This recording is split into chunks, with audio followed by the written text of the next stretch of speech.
Students, आज का जो मैं क्वेश्चन बताने वाला हूँ वीवीआई क्वेश्चन है। इसे रिवीजन कर लेना ज़रूरी है। यह एग्ज़ाम बोर्ड 2025 के लिए बनाए हैं।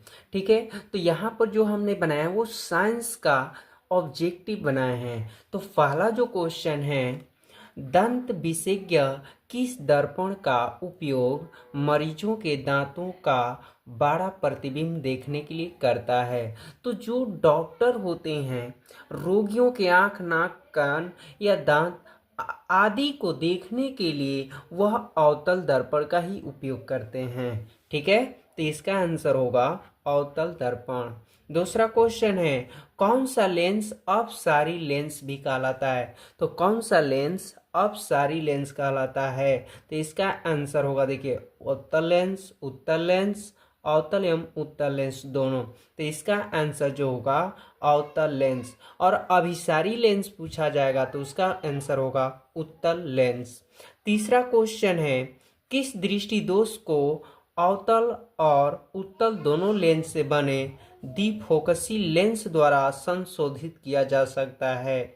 तो जिस दृष्टि दोष में अवतल और उत्तल दोनों लेंस के लिए प्रयोग किया जाता है उसे द्विफोकसी लेंस ही कहा जाता है। लेकिन वो कौन सी दोष में आते हैं? तो जरा दूरदृष्टि दोष में, जरा दूरदृष्टि दोष में। यह जो दोष उत्पन्न होता है वृद्धा अवस्था में, तो उम्र बढ़ने के अनुसार यह दोष उत्पन्न होता है। यानी जो दोष का नाम है जरा दूरदृष्टि दोष। ठीक है। चौथा क्वेश्चन है, श्वसन किस प्रकार की अभिक्रिया है? तो जो श्वसन है, तो श्वसन, अब यहाँ पर ऑप्शन दिया उपचयन, संयोजन, अपचयन। तो उपचयन का मतलब जिसमें ऑक्सीजन का योग हो तथा हाइड्रोजन का त्याग होना चाहिए।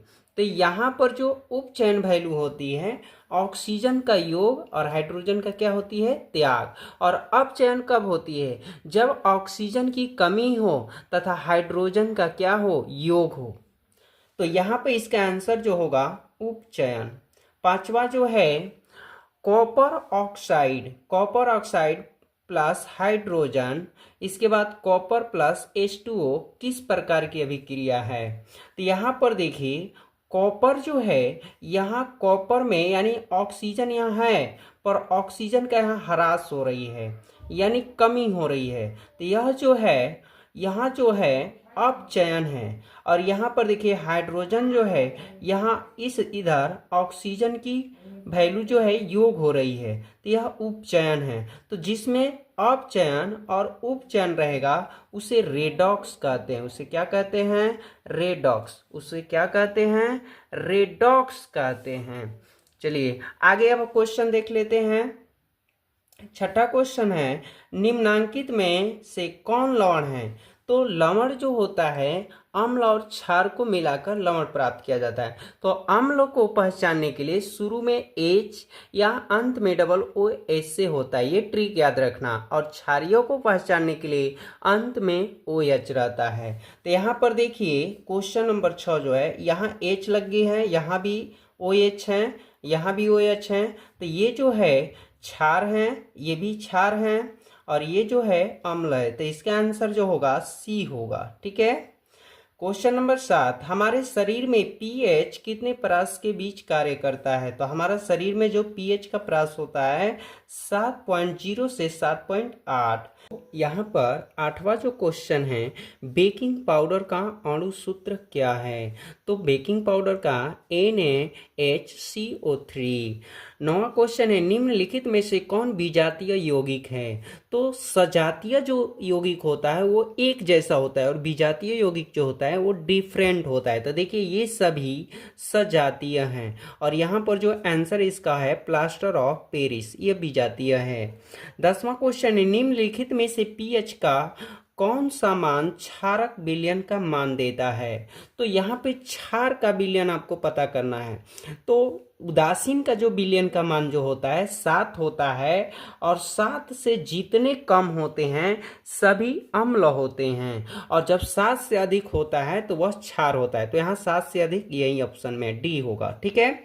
निम्न में कौन अधातु है? इनमें से कौन अधातु है? तो यहाँ पर अधातु जो है कार्बन होगा। अधातु क्या होगा? कार्बन, क्योंकि लोहा, एल्युमिनियम, ये जो भी है सब धातु है। ठीक है। कार्बन क्या है? तो कार्बन जो है अधातु है। कार्बन अभी हम लोग पढ़े ऑप्शन, कार्बन क्या है? अधातु है। अब नेक्स्ट जो है सिलिका क्या है? सिलिका जो है एक उपधातु है। सिलिका क्या है? एक उपधातु। सिलिका का जो यूज होता है अक्सर जो वस्तुएं न्यू होती हैं उसमें सिलिका जैसे दानेदार जैसा होता है, उसको यूज नहीं किया जाता है। ठीक है, वो रखा जाता है, वो सिलिका है। 14 क्वेश्चन है, धातु के ऑक्साइड सामान्यतः होते हैं। धातु के जो ऑक्साइड होते हैं वो हमेशा क्षारीय होते हैं, और अधातु के ऑक्साइड जो होते हैं अम्लीय होते हैं। तो धातु के ऑक्साइड जो होगा क्षारीय आंसर होगा।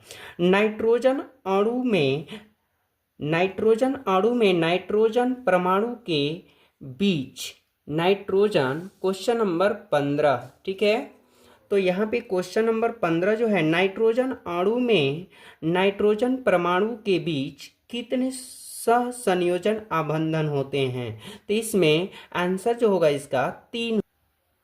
तो इसका बेंजीन का अणु सूत्र क्या होगा? कमेंट में जरूर बताएं।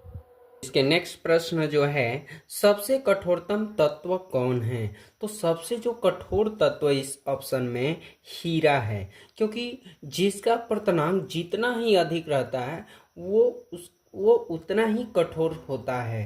तो यहाँ पर इन सभी से हीरा का पर्तनांक अधिक है। जो हीरा का पर्तनांक होता है 2.42। जितने अपर्तनांक अधिक रहेगा उन तत्वों में अधिक चमक होती है। ठीक है, तो चलिए क्वेश्चन नंबर 18, अक्रिय तत्व कौन है? तो इसका आंसर होगा हीलियम। क्लोरीन की संयोजकता क्या है? तो क्लोरीन की जो संयोजकता है 1 है। क्लोरीन की संयोजकता कितनी है? 1 है। निम्नलिखित में से कौन विद्युत विभवांतर का एसआई मात्रक है? क्वेश्चन नंबर जो 20 है, तो इसका आंसर जो होगा बोल्ट होगा। बोल्ट। किस रासायनिक यौगिक को गर्म करने पर प्लास्टर ऑफ पेरिस प्राप्त किया जा सकता है? तो इसका आंसर होगा जिप्सम। 22वां क्वेश्चन है, पादप में जाइलम उत्तरदायी है। तो पादप मीन्स पौधा होता है, तो पौधा में जल का जो वहन होता है वो जाइलम द्वारा होता है। इसका आंसर होगा ए। चलिए नेक्स्ट क्वेश्चन जो है, पत्तियों में गैसों का आदान प्रदान कहाँ होता है? तो रंध्र के द्वारा होता है। किसके द्वारा होता है? रंध्र के द्वारा। हृदय से रक्त को संपूर्ण शरीर में पंप किया जाता है। किसके द्वारा किया जाता है? नील्य के द्वारा। नील्य के द्वारा। कौन सा पादप हार्मोन पत्तियों के मुरझाने के लिए उत्तरदायी है? कौन सा पादप हार्मोन पत्तियों के मुरझाने के लिए उत्तरदायी है? तो इसका आंसर जो होगा एब्सिसिक अम्ल। इसके बाद नेक्स्ट जो क्वेश्चन है, शुक्राणु का निर्माण होता है। शुक्राणु का जो निर्माण कहाँ होता है ये कमेंट में जरूर बताएं। इसके बाद जो नेक्स्ट क्वेश्चन है, शुद्ध जल का पीएच मान कितना होता है? तो शुद्ध जल का जो मान पीएच होता है वो 7 होता है। नेक्स्ट जो क्वेश्चन है, कौन सा पदार्थ लाल लिटमस को नीला कर देता है? तो लाल लिटमस को नीला जो कर देता है क्षार होता है, क्षार। इसके बाद नेक्स्ट जो क्वेश्चन है, कवक में पोषण की कौन सी विधि पाई जाती है? तो मृत जीवी। निम्न में से किस लेंस की फोकस दूरी धनात्मक होती है? तो निम्न में से किस लेंस की फोकस दूरी धनात्मक होती है? तो यहाँ पर जो है इसका जो आंसर होती है धनात्मक जो होती है उत्तल लेंस की होती है, और ऋणात्मक जो होता है अवतल लेंस का। मानव हृदय में कोष्ठकों की संख्या कितनी है? तो 4, या बेसम भी बोला जाएगा तो 4। चलिए नेक्स्ट क्वेश्चन है, विद्युत आवेश का एसआई मात्रक क्या होगा? तो विद्युत आवेश का एसआई मात्रक जो होता है कूलॉम होता है। क्या होता है? कूलॉम। स्वपोषी पोषण के लिए आवश्यक है। तो स्वपोषी मतलब सजीव, तो सजीव के लिए सभी जरूरत होती है, तो इनमें से आंसर जो होगा सभी। सभी। तो यह जो ऑब्जेक्टिव है, सभी क्वेश्चन जो है भी आई है, इसे रिवीजन कर लेना जरूरी है।